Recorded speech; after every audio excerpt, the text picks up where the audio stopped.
Bapak Ibu yang dikasihi Tuhan, kita telah memperingati yaitu hari kebangkitan Yesus. Dan kalau kita lihat kalender gerejawi, maka hari-hari ini maka dikhotbahkan yaitu tentang Yesus menampakkan diri selama 40 hari kepada para murid-murid, dan itu sudah juga sering kita dengarkan. Dan saya rindu untuk menyampaikan Quran firman Tuhan pada hari ini. Ada 7 perkataan di salib, tapi saya akan membahasnya satu saja karena kalau 7 terlalu panjang. Bapak Ibu dikasihi Tuhan, kita ambil dari Lukas pasal 23. Lukas 23 ayat 33 sampai 35. Yang sudah dapat katakan amin. Perikopnya berjudul Yesus disalibkan. Ketika mereka sampai di tempat yang bernama Tengkorak, mereka menyalibkan Yesus di situ dan juga kedua orang penjahat itu, yang seorang di sebelah kanannya dan yang lain di sebelah kirinya, sama-sama 2-3 ya. Yesus berkata, "Ya Bapa, ampunilah mereka, sebab mereka tidak tahu apa yang mereka perbuat." Dan mereka membuang kami untuk membagi-bagi. Ayat 35 sama-sama 2-3 ya. Orang banyak berdiri di situ dan melihat semuanya. Pemimpin-pemimpin mengejek dia, katanya orang lain ia selamatkan. Biarlah sekarang ia menyelamatkan dirinya sendiri, dan ia adalah Mesias, orang yang dipilih Allah. Amin. Fokus kita pada hari ini Bapak Ibu yang dikasihi Tuhan, yaitu ayat yang ke-34. Yesus berkata, "Ya Bapa, ampunilah mereka, sebab mereka tidak tahu apa yang mereka perbuat." Saudara-saudara yang dikasihi Tuhan, orang Yahudi mengetahui bahwa Mesias akan lahir, bahwa Mesias akan menjadi raja, dan mereka berpengharapan bahwa Mesias itu akan menjadi raja atas mereka, dan bahkan akan melepaskan bangsa Yahudi dari tawanan, dari jajahan di bawah pemerintahan Romawi. Tetapi ketika Yesus berkata bahwa dirinya adalah anak Allah, bahwa dirinya adalah Mesias yang dijanjikan di dalam kitab Yesaya dan dalam kitab para nabi, kemudian para imam Yahudi melihat keberadaan siapa diri Yesus ini. Dia adalah seorang anak tukang kayu, dia bukan siapa-siapa, dan dia pun bukan orang yang besar, orang yang sangat biasa saja dari segi ekonomi, dari segi semuanya. Orang Yahudi melihat, siapa kamu? Orang Yahudi merasa ini tidak layak, tidak pantas menyebut dirinya sebagai anak Allah yang dijanjikan dari kitab Nabi besar dan bahkan Nabi kecil. Nah, saudara-saudara yang dikasihi Tuhan, kemudian ketika Yesus berkata dia adalah anak Allah, itu makin menyakiti orang Yahudi. Kemudian mereka bersepakat untuk membunuh Yesus. Saudara-saudara yang dikasihi Tuhan, orang Yahudi berpikir, ahli Taurat berpikir, orang Farisi berpikir, ketika mereka menghukum mati Yesus, maka selesai seluruh perkara yang ada. Selesai. Orang ini tidak akan mengganggu kita lagi dengan ajaran-ajarannya. Orang ini tidak akan mengganggu lagi dengan apa yang dia ajarkan kepada orang banyak, sehingga orang banyak seolah-olah semakin tertarik kepada dia. Tetapi di sini kita lihat bahwa sesungguhnya meskipun Yesus tahu bahwa orang Yahudi itu sangat jahat kepada dirinya, orang Yahudi sangat membenci dirinya, ahli Taurat sangat membenci dirinya, meskipun ketika di hadapan Pilatus katakan, "Aku tidak menemui sedikit kesalahan pun di dalam diri orang ini." Tetapi orang Yahudi, ahli Taurat, orang Farisi merasa dia harus mati. Tetapi Yesus berkata, "Ya Bapa, ampunilah mereka." Berbeda dengan prajurit Romawi. Prajurit Romawi, saudara-saudara, adalah orang yang mengeksekusi Yesus. Mereka tidak tahu sama sekali tentang Yesus. Karena prajurit Romawi hanyalah melaksanakan tugas Algojo prajurit-prajurit yang hanya mengeksekusi Yesus atas perintah Pilatus. Meskipun Pilatus sebenarnya sudah ketakutan. Bagaimana mungkin aku mengeksekusi orang yang tidak bersalah? Tetapi karena tuntutan imam besar, ahli Taurat, orang Yahudi, maka Pilatus mengatakan, ya sudahlah, terserah kalian. Dan hal ini aku tidak bersalah. Dia cuci tangan. Itu jelas sekali kan? Dia cuci tangan. Yesus tahu semua apa yang terjadi. Orang-orang di sana menuntut, hei, bukankah engkau yang biasa menyembuhkan orang sakit? Orang mati engkau bangkitkan, orang mati engkau hidupkan, orang lumpuh berjalan, orang buta bisa melihat. Dan ini tidak pernah terjadi di Israel. Tetapi kenapa untuk dirimu sendiri engkau tidak mampu melakukannya? Untuk dirimu sendiri engkau tidak mampu menyelamatkannya. Satu sebenarnya tuntutan dari orang banyak, yaitu apa? Kan engkau maha kuasa. Kenapa engkau nggak turun? Kenapa engkau nggak tidak mengalahkan dengan kuasa yang kau miliki? Sangat-sangat bersifat lahiriah, bukan? Amin. Mereka ingin bahwa Yesus itu menunjukkan kekuatan dan kuasanya, sehingga orang yang menyalibkannya itu pun dikalahkan. Turunlah, selamatkanlah dirimu. Bukankah engkau adalah raja? Bukankah engkau punya kuasa? Saudara, kalau kita pada posisi itu, kita punya kuasa, kita punya power, kita punya kekuatan, keterampilan, potensi untuk mengalahkan orang lain. Dan ketika kita sebenarnya bisa berkata, aku bisa kalahkan kamu, di sini tantangan kita. Amin. Apakah kita memakai seluruh kekuatan yang kita punya dan berkata, ini gua, ini saya. Dan bahkan waktu Yesus disalibkan, ditangkap di Taman Getsemani, Yesus berkata apa? Hei, kenapa engkau datang membawa pentungan? Kenapa engkau datang bersama prajurit membawa pedang? Aku bisa saja berdoa kepada Bapakku untuk mengalahkan engkau. Aku bisa saja berdoa agar malaikat datang. Bayangkan. Tapi Yesus tidak menggunakan seluruhnya itu. Yesus tidak memakai apa yang dia punya. Yesus tidak mempergunakan kuasa yang dia miliki, otoritas yang dia punya.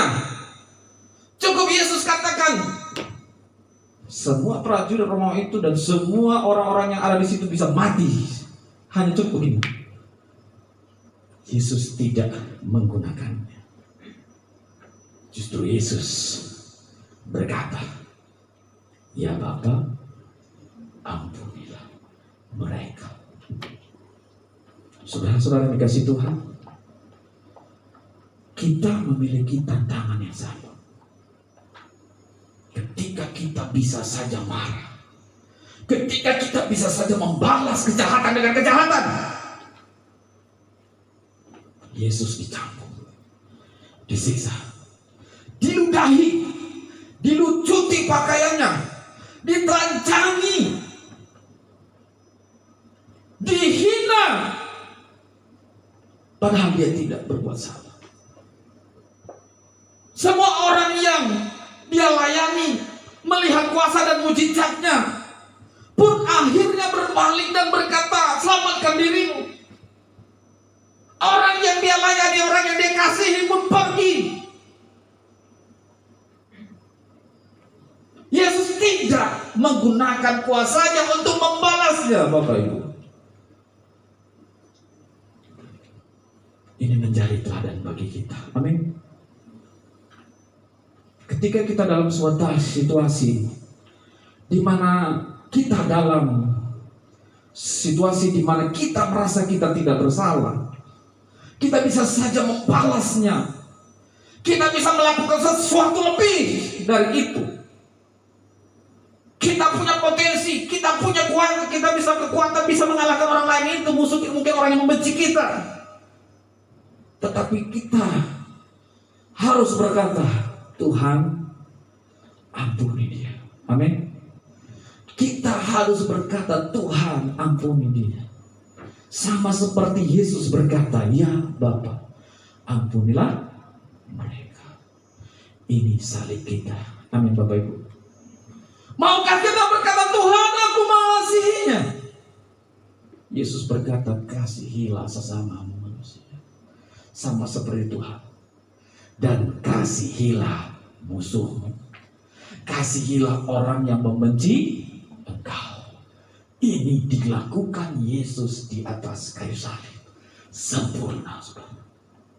Dan Yesus pun menuntut kita, engkau harus mengampuni. Amin. Mengampuni, mengampuni, lebih sungguh. Mengampuni, mengampuni, lebih sungguh. Tuhan lebih dulu mengampuni kepadaku. Mengampuni, mengampuni, lebih sungguh. Amin Bapak Ibu. Mungkin kita berkata, kayaknya aku gak bisa deh mengampuni dia. Sudah berkali-kali dan ini kelewatan. Wah, ini dia kan. Udah kelewatan lu, gua hajar ya. Satu kali kau sakiti hati ini, masih ku maafkan. Kata lagunya begitu.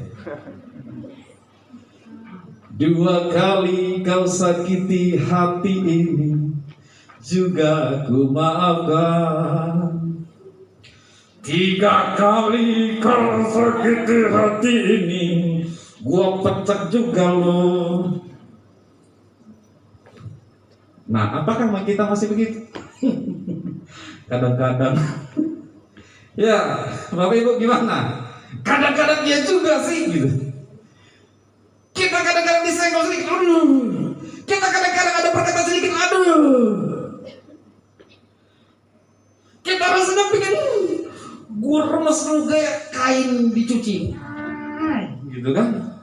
Gue remes kedagingan. Amin. Itu kedagingan. Kedagingan itu apa? Amarah, emosi, dendam, apa lagi? Benci. Dan itu kalau udah akar pahit, saudara, akar itu berakar. Kalau namanya akar pahit itu berarti dia tinggal di dalam hati kita paling terdalam. Aku sampai mati tidak akan memaafkanmu. Nah lo, sampai mati lo. Emang udah mati masih ingat? Nggak lagi ingat. Udah sekali aja nggak ingat lagi, saudara.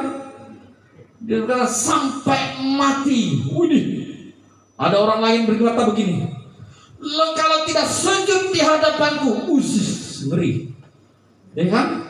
Sujud sini, cium kaki umatnya, aduh, ngeri. Kalau ketemu dia di mana saja, buang muka. Habis itu mukanya ambil lagi. Sementara dibuang karena waktu bertemu buang muka. Habis dibuang, ambil lagi. Cocok, ternyata muka orang yang enggak cocok.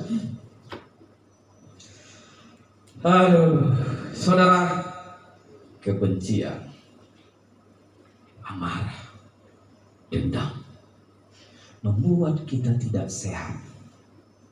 Baik tidak sehat secara fisik, dan terlebih tidak sehat secara rohani. Amin.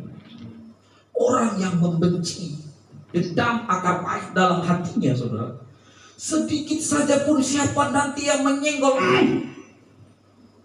kayak singa, saudara. Sedikit saja senggol bacok. Kalau orang akar pahit senggol bacok, banyak senggol maaf ya, apa lu, waduh, itu senggol bacok. Itu istilah orang Betawi, senggol bacok. Saudara, kita harus belajar mengampuni, harus belajar membereskan hati kita. Amin. Akar pahit kebencian membuat kita hidup tidak nyaman. Dimanapun kita berada, kita gampang membenci orang lain. Pak, aku kayaknya gak bisa ampuni mantanku dulu. Emang kenapa? Dia sudah janji mau merit sama aku.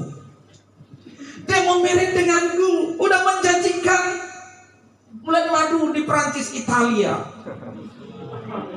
Kau janjikan bulan madu di mana? Di Belanda. Janjikan sepatu dari kulit buaya. Bukan sepatunya kulit buaya, orang laki-lakinya kulit buayanya, orang buayanya. Dia udah janji Pak mau merit bla bla bla bla begini, tetapi dia selingkuh. Wah. Gua tidak mau mengampuni dia sampai kapanpun. Ngeri kan? Akan baik dulu benci. Kalau datang pun nanti laki-laki mendekati, apa lu? Waduh, ini orang kenapa ya? Aduh, singa gitu kan? Sama sebaliknya juga cokol begitu. Waduh, orang mau datang juga gak bisa. Iya kan? Pokoknya sampai mati lu. Gua doai sumpahin lu, istri lu mati waktu melahirkan. Anak lu mati waktu bencinya takut. Karena apa? Sudah ditinggalin, dia selingkuh, laki-lakinya selingkuh kan? Wanita langsung sumpahin, mati lu nanti waktu kerja mati. Waduh. Nah, saudara-saudara, ada yang tidak beres. Amin. Tidak dapat mengampuni. Demikian juga apa yang terjadi kalau kita suami istri. Sedikit saja apa yang dilakukan oleh istri kita, waduh langsung. Atau sebaliknya sama, waduh. Sehingga rumah kita itu bukan rumah damai sejahtera, tapi rumah perang ketiga. Setiap kali rumah itu rasanya waduh panas, gitu kan? Suami istri ribut terus, hajar, gitu kan? Tapi waktu pacaran, aduh, waktu pacaran minta ampun romantisnya, kejar sampai dapat. Tapi waktu sudah berumah tangga, tinggalkan, biarin aja. Kenapa tinggal? Kan sudah dapat. Nggak boleh, ini nggak benar, saudara. Ya udah dapat, biarin aja lah. Kan udah dapat. Nah ini nggak boleh. Ini akhirnya wanita tersakiti. Wanita itu ingin disayang. Amin. Oh, Lius.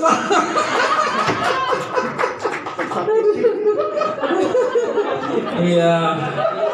Berarti teorinya sudah benar. Tinggal praktek. Iya, kita doakan. Teorinya sudah tepat. Tinggal mempraktekkan. Ada orang bilang, wah, tidak semudah teori. Tapi kita yakin ya, bahwa kita dimampukan Tuhan. Amin. Kita harus dapat mengampuni. Suami istri mengampuni. Kayaknya gak bisa deh, gue benci banget sama istri, sama suami. No. Jangan katakan demikian. Waktu mau merit, senang yang tampil. Apa yang dipersatukan, amin. Waktu mau dipersatukan, amin. Nanti malam bulan madu, semangat gitu kan. Udah anaknya 2, istrinya udah gemuk. Waduh, kok begini istri saya ya?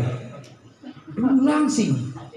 Waktu gadis berat istri 50, setelah menikah 80. Dari 50 ke 30, 80. Tambah 30, tambah 1 orang. Waktu gadis poco-poco, waktu jalan malenggang poco, goyangnya. Sekarang waktu jalan, buset, goyang semua rumah ini.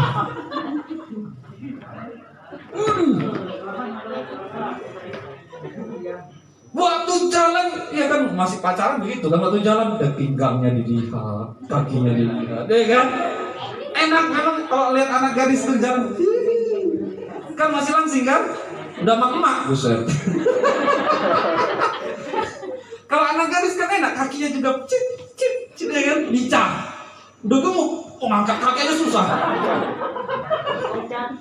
Oh, berat Ya aduh. Di sini jadi masalah kan? Banyak masalah di rumah tangga Lius. Ini kita semua. Banyak masalah. Tapi jangan sampai menjadi agak pahit. Amin. Harus jaga-jaga loh. Namanya saja sudah berdua menjadi satu. Itu berarti diri kita loh. Loh, ini harus hati-hati, ini pahami loh. Jangan hanya mengucapkannya. Engkau dua menjadi satu. Amin. Semangat yang takut karena mau kawin. Waktu di konseling pranikah, siap. Loh, sekarang udah married.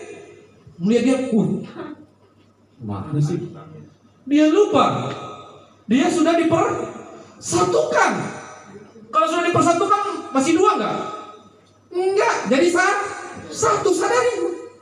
Waktu kita lihat istri kita, lah ini satu dengan saya. Harus ngomong begitu. Ini telah menjadi satu dengan saya. Tapi kok kemana dia sudahlah. Sadari diri lah. Kita harus sadar diri kan. Ya saya juga dulu kan begini, ya kan. Perutnya ada begini buncit dia. Montok depan, montok belakang. Semua montok. Dulu enggak, masih mantap. Ya tapi kan kita harus berani berkata apa? Lah istri saya begitu ya, dia sudah bersatu dengan saya. Diri saya adalah diri dia. Diri dia adalah diri saya. Nah, jadi nggak gampang juga. Tapi kita harus tahu dulu landasannya. Sehingga kita kalau sudah clear landasannya dan kita berkata, iya ya Tuhan, ampuni saja Tuhan. Dan kita harus berani berkata, Tuhan, iya, istri saya itu adalah diri saya sendiri juga. Amin. Suami saya itu adalah diri saya sendiri juga. Lupa bagaimana kalau suami atau istri belum bertobat? Gumulkan. Amin. Itulah pergumulan Tuhan yang berikan kepada kita, saudara. Itu diri kita sendiri. Kita harus bergumul untuk keselamatan, supaya dia pun kelak bertobat. Amin. Jangan berkata, biarin aja. Yang penting aku istri masuk surga, suamiku nggak masuk surga, neraka biarin. Ini nggak boleh. Jangan begitu. Dia adalah diri kita. Kita sudah menyatu. Nah saudara-saudara dikasih Tuhan, kalau kita menyimpan amarah, benci, dendam, maka hidup kita tidak damai, tidak tentram. Tidak ada sukacita dalam hati kita, tidak lepas sukacita itu. Kita pun bersyukur kepada Tuhan susah. Kita berrelasi dengan sesama pun susah. Tidak gampang kemudian kita akan bisa beribu dengan orang lain. Kita mengasihi orang lain susah. Menerima diri sendiri susah. Berkomunikasi dengan Tuhan susah. Bayangkan saudara.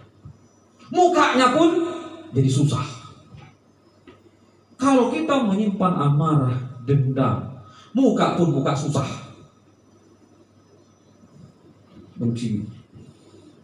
Ya kan? Tapi coba kalau orang yang ada sukacita dan damai sejahtera dalam hatinya, dia gampang tersenyum dan gampang mengasihi orang lain, gampang mengampuni orang lain. Amin. Terlihat dari aura wajahnya. Coba lihat dulu ke samping belakangnya, coba. Halo, ini gak wajah-wajah yang mengampuni atau wajah-wajah ini wajah mengampuni atau wajah-wajah yang bagaimana? Hah? Ini wajah yang susah mengampuni. Ini wajah yang ada dendam. Bagaimana ini? Belajar mengampuni, amin. Iya. Jangan seperti lagu tadi. Satu kali dia sudah sih. Berapa kali? Udah 2 kali sih. Terus ini yang ketiga kali. Terus, 3 kali jangan coba-coba ya. Enggak juga lah. Ya. Murid bertanya kepada Tuhan Yesus, Guru, berapa kali kami harus mengampuni? 1 kali, 2 kali, 3 kali, 4 kali?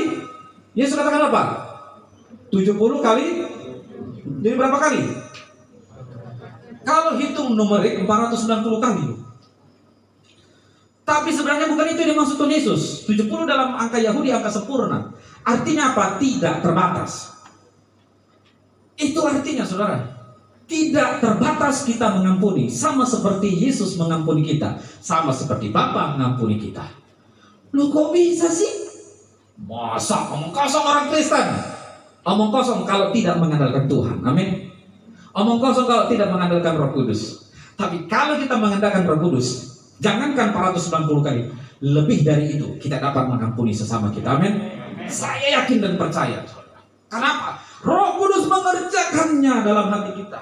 Ada kasih. Kasih itu kasih agape, saudara. Bukan kasih sesama manusia, bukan kasih eros, enggak, bukan kasih filial. Kasih yang berasal dari Bapa di surga. Kasih yang berasal dari Bapa di surga tinggal di dalam hati kita. Itulah yang memampukan kita mengasihi orang lain. Amin. Iya saudara. Kalau kita bisa mengampuni orang lain, hidup kita sukacita. Saya yakin dan percaya. Dulu saya juga susah mengampuni saudara. Sama itu, senggol bacok. Sama. Saya hitung dulu waktu saya sekolah STM, dulu STM kan. Apalagi STM. STM itu kan semua laki-laki. Adapun kalau cewek itu badannya kesebelasan. Namanya STM. Setiap hari melihat laki-laki. Udah itu pegangannya apa? Martil, palu, gergaji, kan? Apalagi yang otomotif, listrik, apa lu? Bangunan. Melihat sono cowok, ribut apa lu langsung? Itu kayak apa ya? Aura STM itu aura emosi. Kalau ada cewek kan beda kan? Kalau ada cowok lagi, cowok lagi. Tapi kalau banyak cewek, laki-laki tuh kalau banyak cewek, yang kita gak bisa pungkiri, sama asrama cowok begitu. Asrama cowok itu berantakan. Tapi coba kasih cewek cantik-cantik di situ, mati kita. Mau ini pun malu, jaga sikap terus baik-baik semuanya. Cowok preman sehebat apapun, tatoan hebat, badan gede, kalau ada cewek cantik dia suka, hancur dia. Hancur. Apalagi dia cintai, cewek itu ini ya, lembut gitu, tapi cowok badan gede, bang lu tuh begitu. Iya. Lulu dia, karena dia orang yang ngomong orang yang dia cintai. Iya. Jadi saudara dulu itu orangnya pokoknya orangnya udah parah dan pokoknya itu selalu emosi saudara. Saya hitung banyak sekali saya ribut dulu waktu STM, ribut mulu. Udah hidup gak beres gitu kan, otak udah miring, minuman topi miring, udah lengkap semua. Sedikit saja semua udah STM kerjanya tawuran. Entah apa yang ditawurin saya juga bingung. Nggak ngerti saya. Ayo tawuran berapa emang? Yang sono jaga, ayo ambil. Terus kenapa yang masalahnya? Nggak tahu. Nah terus ya dia ajak. Terus gimana? Gengsi dong. Hajar sampai mati. Padahal nggak tahu apa masalahnya. Nggak beres. Kalau hati kita belum dibereskan Tuhan, kita tidak pernah beres. Amin. Kita mohon agar Roh Kudus membereskan hati kita. Hati kita itu harus ditukar, saudara. Banyak lubang-lubang, celah-celah. Di dalam hati kita itu banyak celah-celah. Banyak sekali celah-celah, luka-luka di situ. Luka-luka akibat suami istri. Luka-luka akibat tetangga. Ada orang tetangga juga gak pernah ngomong sampai mati. Gak ada juga. Luka-luka akibat teman sendiri. Luka-luka akibat sahabat. Luka-luka di dunia kerja. Sesama karyawan, sesama perusahaan, antar ini. Luka-luka dengan orang terdekat. Apalagi paling sering dilukai oleh orang terdekat, paling susah mengampuni. Terkadang begitu ya. Justru orang yang terdekat kita paling susah mengampuni. Padahal orang terdekat itu sebenarnya tahu nggak? Orang yang kita kasihi. Nah itulah uniknya manusia. Tapi kalau orang lain kita bisa ngampuni, orang yang terdekat kita susah ngampuni. Lalu ini kenapa? Saudara-saudara, kalau kita mengandalkan Roh Kudus, mau orang siapapun dia, mau siapapun dia, kita akan berkata, ya Bapa, ampunilah mereka. Ya Bapa, ampunilah. Tuhan, aku mengampuninya, aku mengasihinya. Kita harus berani berkata demikian. Dan kita harus bisa mengampuni orang lain. Amin. Yesus ketika menanggung segala sesuatu, dia harus mengampuni. Misinya adalah menebus dosa kita, Maka yang dilakukan Yesus adalah mengampuni dosa-dosa kita. Ketika disalib sekalipun, dia berkata, ampuni Tuhan. Dia masih memanjatkan doa permohonan kepada Bapa di surga. Atas apa yang ditimpakan kepadanya, dia masih berdoa, Tuhan, Bapa, ampuni mereka. Disinilah kita benar-benar harus belajar. Dan kita harus betul-betul hari lepas hari, step demi step, progres terus menerus. Jangan sampai mundur. Jangan sampai kita mundur ke belakang dan kita kembali lagi kehidupan yang lama, manusia yang lama, emosi kita yang lama. Padahal sebenarnya hati kita, hidup kita sudah mulai dikuduskan oleh Tuhan. Nah, oleh sebab itu kata Paulus katakan, aku berlari mengejar itu. Sembari kita mengejar mahkota yang disediakan oleh Tuhan Yesus, maka kita juga sedang berusaha untuk menjaga kekudusan kita. Kalau kita tidak mampu menjaga hati kita, kita tidak bisa menjaga kekudusan. Amin. Karena ini sumbernya hati, saudara. Hati yang tidak beres nggak bisa menjaga kekudusan. Iya Pak, tapi kan saya tidak memukul dia, tapi hatimu nggak mengampuni. Yesus berkata, bukan orang yang berzina fisik yang disebut berzina, tetapi dalam hatimu saja engkau telah berzina. Perhatikan, standar yang dilakukan Yesus apa? Melihat hati saudara. Ya Pak, aku nggak pernah jambak rambut musuhku. Nggak pernah. Kalau cewek kan gitu ya, jambak. Pernah dulu. Ya. Teman mahasiswa itu, ya sama dulu waktu saya kuliah. Wah, ini badannya gede, ini juga badannya gede, sama-sama gede, sama-sama garang. Berantem, jambak-jambakan saudara. Udah jambak-jambakan lagi, guling-guling di tanah. Cewek kalau berantem begitu, jambak-jambakan, guling-guling di tanah. Kita pisahin nggak bisa, kuat tenaganya. Kenapa? Ini cewek badannya keker, ya kan? Yang satu juga keker. Ditarik nggak bisa saudara. Waktu mau dipisah begini, tangannya tetap nempel di kepala musuhnya, gitu ngikut. Dilepasin nggak bisa, tarik lagi, lepasin, tarik lagi. Akhirnya dulu deh sama itu, gue mungkin masih ingat.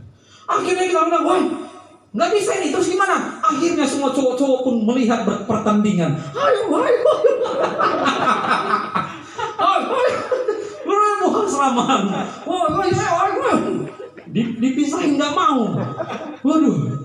Akhirnya udah ayo. Tapi kurang asam ini.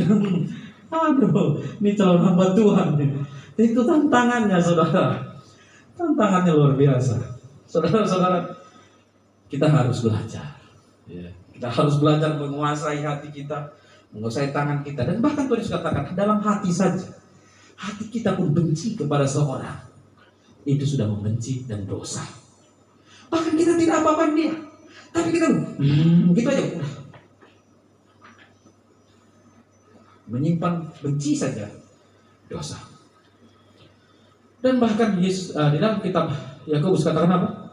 Barang siapa membenci saudaranya, ia adalah pembunuh. Nah, kok bisa? Barang siapa membenci saudaranya, dia adalah pembunuh. Kenapa bisa, saudara? Engkau di dalam hatimu sudah membenci dia dan engkau mengutuki dia. Saya secara pribadi jujur, atas apa yang ditulis oleh Yakobus, saya mengakui. Di dalam hati saya, niatan saya membunuh orang, udah sering. Tapi ingat, di dalam hati. Tapi saya bukan di dalam hati juga sih. Waktu SMP saya udah berniat memang. Bukan hanya hati tapi niat. Itu udah memang setan. Udah siapkan pisau. Karena saya ribut, udah mabok. Pisau udah ada sini, pisau kecil. Karena dia tantang. Oke, kita ketemu ya. Oke, kalau orang Medan bilang, kita ketemu di terminal katanya. Oke. Saya udah hati-hati. Saya ambil pisau, dua kecil di sini, saudara. Kapan saja siap. Saya udah tekad. Ini orang kalau datangi saya akan tikam. Nah, itu udah benar-benar niatan yang mau diwujudkan, saudara. Niatan itu udah mau diwujudkan. Dan saya udah berprinsip pada waktu itu. Pokoknya kalau dia datang, saya akan habisi. Nah, itu beda lagi. Itu memang sudah mau dibuahi itu. kejahatannya mau dibuahi. Beda lagi dengan orang dalam hati. Nah, dalam hati begini, wah dikutukin ya, itu sama juga membunuh, saudara.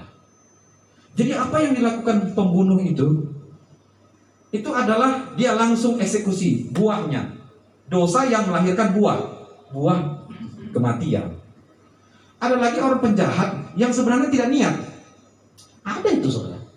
Misalnya perampok, ya kan, kemudian di terminal, kemudian dia lihat, dia teriak langsung.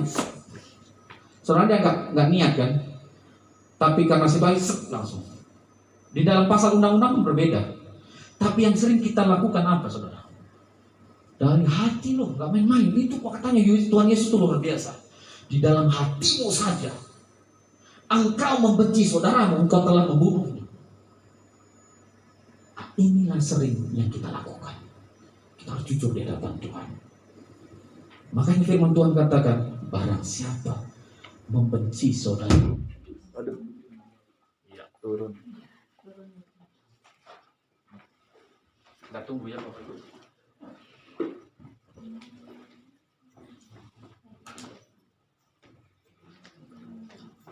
Atau mati semuanya. Kalau mati semuanya berarti kita harus percepat. Mati semuanya pun.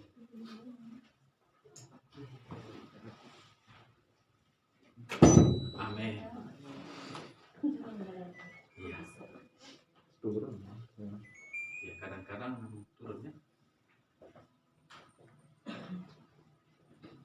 Saya nggak tahu, takut salah. Mana gitu? Hambanya Yesus mungkin bisa tahu.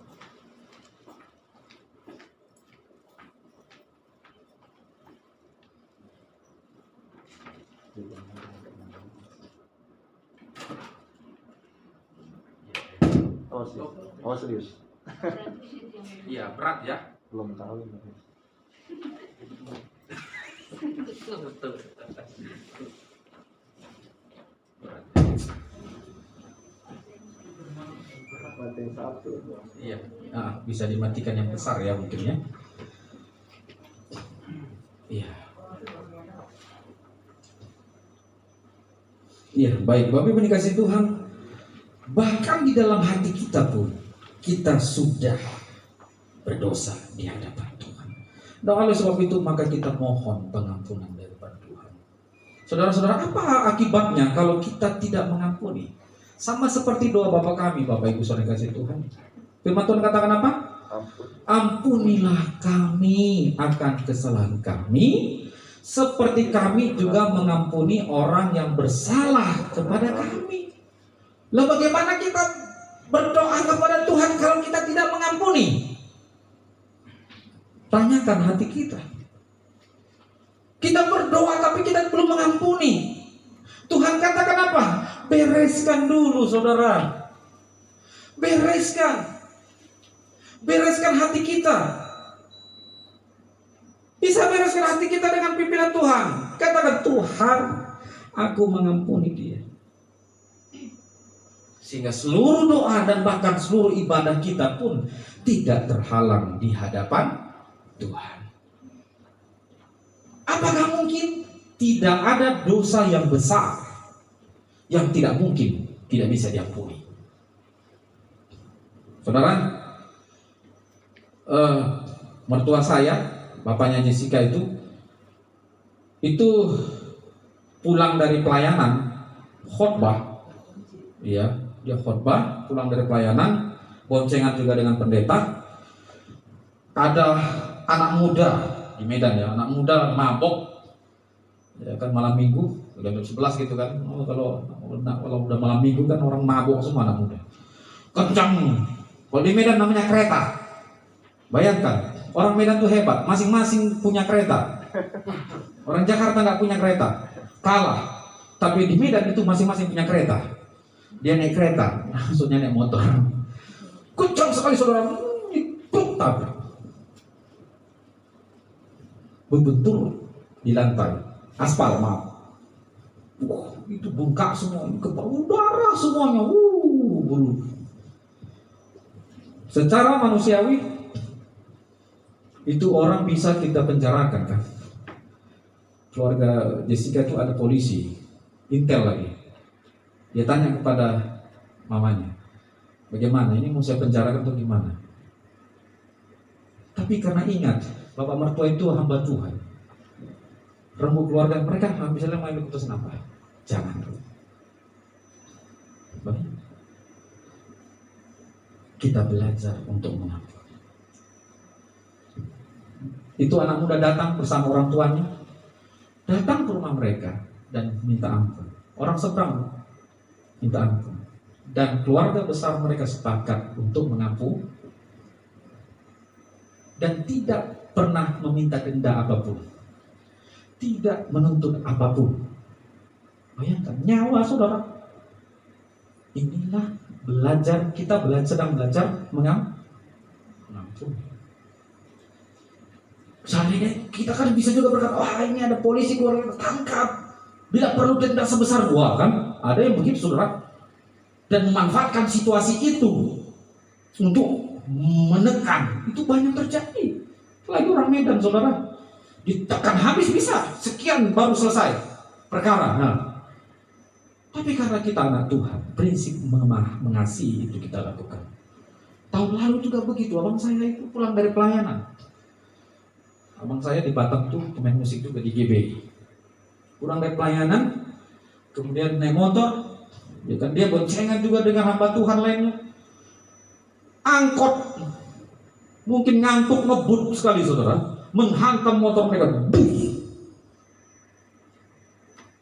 jatuh. Abang saya terseret karena dia pegang motor itu ya, menyetir, terseret di bawah saudara. Aduh, saya lihat fotonya aja, darahnya itu benturan kepala di trotoar. Aduh saudara, rasanya pingin emosi sekali saudara. Supirnya itu dapat. Bayangkan kalau andai kata kita bisa, kita balas senang. Hati kita pengen berkata apa? Aduh, ganti nyawa deh, kan gitu ya. Kalau kita ini kadang-kadang mikir sebenarnya emosi, udah ganti nyawa dia aja. Tapi kemudian kita pikir lagi, Tuhan, kita ini hamba Tuhan, kita melayani, kita harus mengasihi. Dan akhirnya kita rembuk keluar, gimana nih? Ya sudahlah. Kita mau penjarakan enggak? Sudah. Kami tidak ada satupun menuntut apa-apa. Kami pihak keluarga. Jangan. Bayangkan, dia pelayanan, pulang dari pelayanan, naik motor, tabrak, mati. Kita hanya berpikir gini, Tuhan, itulah jalan. Sudah. Akhirnya kita bisa mengampuni dan mengasihi orang lain. Meskipun kadang berat ya. Iya saudara, gak gampang juga saudara. Nyawa saudara, satu darah kita, saudara kandung kita saudara. Kita emosi sekali, kami satu keluarga emosi sekali. Tapi sampai satu jalan kita itu, kita lihat rencana Tuhan, ya sudah lah, rencana Tuhan. Mau kita emosi bagaimanapun, dia tidak akan hidup lagi. Udah selesai saudara. Puji Tuhan, kami pun belajar untuk mengampuni dan mengasihi orang lain. Dan ternyata dia juga orang Batak. Orang Batak mungkin udah supir-supir kadang-kadang saya orang Batak mewakili saudara minta ampun.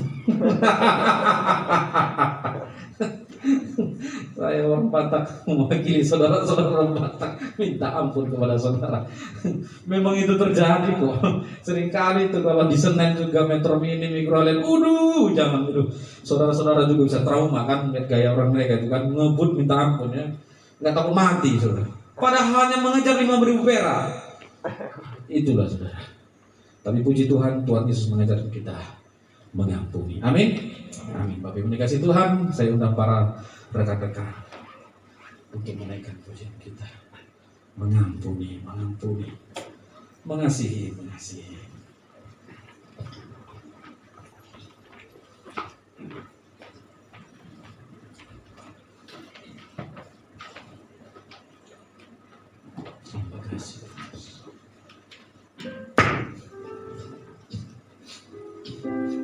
Terima kasih Tuhan.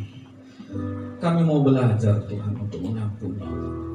Kami juga sedang belajar untuk mengasihi orang lain, mengasihi sesama kami, dan bahkan terutama mengasihi orang yang membenci kami.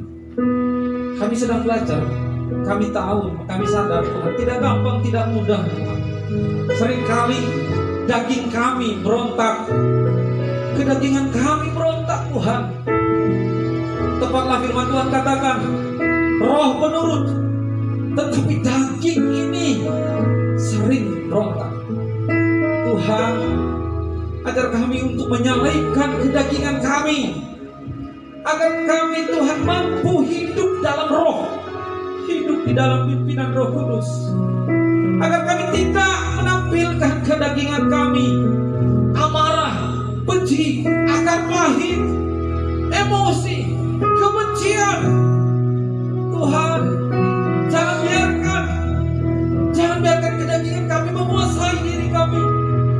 Ajar kami Tuhan, kasihani kami manusia yang berdosa ini, kasihani kami manusia yang berdosa ini Tuhan, agar kami belajar kepada Yesus yang berkata, ya Bapa, ampunilah mereka, sebab mereka tidak tahu apa yang mereka berbuat. Tuhan, ajar kami Tuhan Yesus, Roh Kudus yang tinggal dalam hati kami, membangkitkan roh kami, sehingga kedagingan kami semakin mati. Roh akan membangkitkan iman kami. Terima kasih Tuhan, terima kasih. Kami yakin dan percaya, bersama Tuhan kami bisa, oleh pimpinan Tuhan kami bisa. Terima kasih Tuhan, terima kasih Tuhan, terima kasih. Haleluya. Tuhan lebih dulu mengampuni kepadaku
Allah Bapa di surga, Roh Kudus mencurahkan pengampunan bagi kita semuanya.